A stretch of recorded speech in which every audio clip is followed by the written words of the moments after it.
हुआ हूँ। जैसा कि आप सबको मालूम है कि पूरा देश इस समय कोरोना की महामारी से लड़ रहा है और हम सब के लिए बड़ा एक मुश्किल का ये समय है। हमारे चिकित्सा कर्मी हैं, आशा वर्कर्स हैं, आंगनवाड़ी वर्कर्स हैं, टीचर्स हैं, पुलिसकर्मी हैं, सैनिटेशन वर्कर्स हैं, सारी प्रशासनिक मशीनरी है, वो अपनी जान जोखिम में डाल करके कोरोना की इस लड़ाई में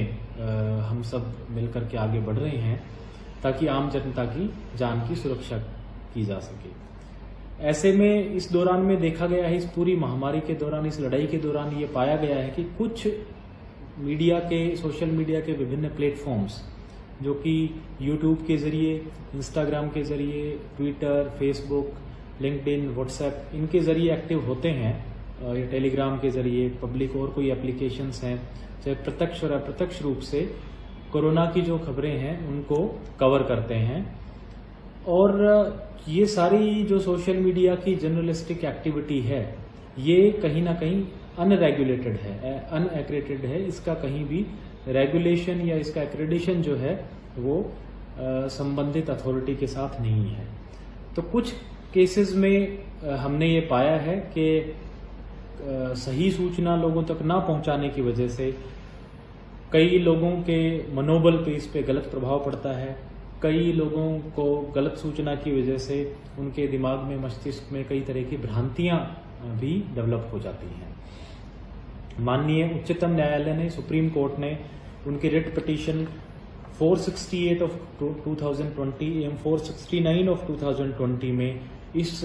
बात का विशेष रूप से जिक्र किया है कि जो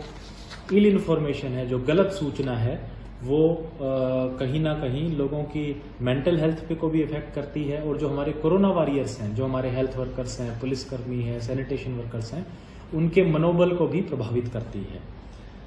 इस प्रकार की फेक और इनएक्यूरेट रिपोर्टिंग से समाज में उत्तेजना फैल सकती है, जिसके बड़े ही घातक परिणाम हो सकते हैं और समाज में अननेसेसरी पैनिक भी फैल सकता है। मैं इसमें विशेष रूप से जो आपदा प्रबंधन अधिनियम 2005 है, उसकी धारा 54 का उल्लेख करना चाहूंगा, जिसमें स्पष्ट रूप से बताया गया है कि किसी भी आपदा के समय अगर कोई भ्रामक सूचना समाज में फैलाता है तो वे कानूनन जुर्म है और 1 वर्ष तक की कारावास एवं जुर्माना उसमें किया जा सकता है। करनाल जिले में भी ये देखने में आया है कि कुछ अनरेगुलेटेड सोशल मीडिया प्लेटफॉर्म्स, उन्होंने इस तरह की भ्रामक एवं गलत जानकारी लोगों में प्रसारित की है, जिससे न केवल जो कोरोना से अफेक्टेड लोग हैं, जैसे उदाहरण के तौर पे जो कोरोना से अफेक्टेड लोग हैं उनकी आइडेंटिटीज डिस्क्लोज की गई हैं, जिससे उनके मनोबल पर बुरा प्रभाव पड़ा है, जिनसे उनकी मेंटल हेल्थ पे गलत असर पड़ा है, उनके परिवारजनों को भी इसमें शर्मिंदगी उठानी पड़ी है। इसी प्रकार से जो कोरोना वॉरियर्स हैं कई सारे हमारे, उनके खिलाफ भी कई भ्रामक जानकारी फैलाने की वजह से उनके मनोबल पे भी गलत प्रभाव पड़ता है। इसलिए ऐसे में ये बड़ा जरूरी हो जाता है कि जो भी सोशल मीडिया प्लेटफॉर्म्स हैं उनको रेगुलेट किया जाए। इसलिए ये बड़ा जरूरी है कि जो सूचना एवं जनसंपर्क निदेशालय हरियाणा सरकार है या सूचना एवं प्रसारण मंत्रालय भारत सरकार है, इनके द्वारा अधिकृत मीडिया ही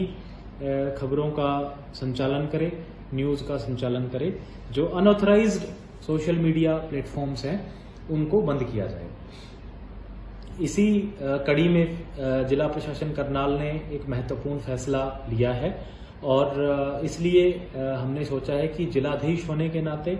और जिला आपदा प्रबंधन प्राधिकरण है, जो डिस्ट्रिक्ट डिजास्टर मैनेजमेंट अथॉरिटी है, उसका अध्यक्ष होने के नाते मैं इस प्रकार के जितने भी न्यूज चैनल्स हैं हमारे, जो सोशल मीडिया प्लेटफॉर्म पे जैसे यूट्यूब पे, फेसबुक पे, इंस्टाग्राम पे, ट्विटर पे, लिंक्डइन पे, व्हाट्सएप पे, टेलीग्राम पे या अन्य किसी भी ऐप पे चलते हैं, उनको तत्काल प्रभाव से 15 दिन के लिए प्रतिबंधित करने का फैसला लिया गया है। ये जो प्रतिबंध है, ये जो कार्रवाई है, ये तत्काल प्रभाव से लागू होगी और 15 दिन यानी 24 जुलाई की मध्य रात्रि 12 बजे तक लागू रहेगी। उसके बाद उस समय निर्णय लिया जाएगा कि ये इस प्रतिबंध को आगे बढ़ाया जाना है या उस समय तक ही इसको रखना है। अगर कोई भी इसकी वायलेशन करता है, कोई भी सोशल मीडिया प्लेटफॉर्म जो कि अनरेगुलेटेड है और वो इन नियमों की वायलेशन करता है, तो संबंधित नियमों के तहत उनके खिलाफ कार्रवाई भी की जाएगी। इस पूरी गतिविधि को रेगुलेट करने के लिए हमने एक रेगुलेटरी कमेटी बनाई है सिटी मजिस्ट्रेट की अध्यक्षता में, जो कि इन सभी जो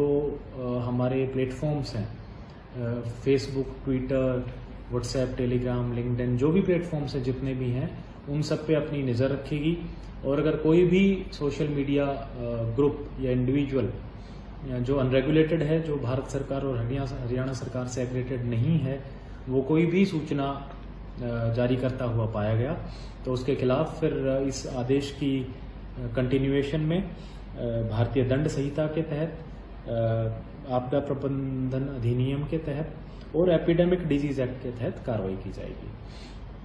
न केवल उनके खिलाफ आपराधिक कार्रवाई होगी, बल्कि जिस भी प्लेटफॉर्म से जुड़े हुए हैं, चाहे वो ट्विटर हो या व्हाट्सएप हो या फेसबुक हो, उन प्लेटफॉर्म को भी हम सूचित करेंगे कि चूंकि इन्होंने कानूनी रूप से उल्लंघन किया है, इसलिए इनके अकाउंट को डिलीट और रिमूव किया जाए। तो उन प्लेटफॉर्म को भी लिखा जाएगा, साथ ही साथ आपराधिक कानूनी कार्रवाई भी की जाएगी। मैं इस बारे में स्पष्ट करना चाहूंगा कि जितने भी हमारे एक्रेडिटेड, ऑथराइज्ड और रजिस्टर्ड प्रिंट और इलेक्ट्रॉनिक मीडिया हैं, उन पे इस तरह का कोई प्रतिबंध नहीं है, उन पे कोई भी रिस्ट्रिक्शन नहीं है। वो पहले की भांति ही अपना संचालन जारी रखेंगे। सिर्फ जो सोशल मीडिया है, जो अनएक्रेडिटेड है, उस पे ये 15 दिन के लिए करनाल जिले के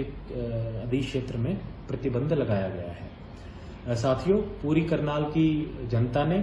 पूरे मीडिया ने हमें, इलेक्ट्रॉनिक, प्रिंट, सोशल, सभी मीडिया ग्रुप्स ने हमें इस दौरान, कोरोना की महामारी के दौरान प्रशासन का सहयोग दिया है, सहायता की है। मैं उम्मीद करता हूं कि पूरे करनाल की जनता और अन्य सभी ग्रुप्स इसी प्रकार से पूरे प्रशासन को अपना सहयोग जारी रखेंगे, ताकि इस कोरोना की लड़ाई में हम समुचित बल के साथ लड़ सकें और जीत भी सकें। आप सबका बहुत बहुत धन्यवाद। जय हिंद।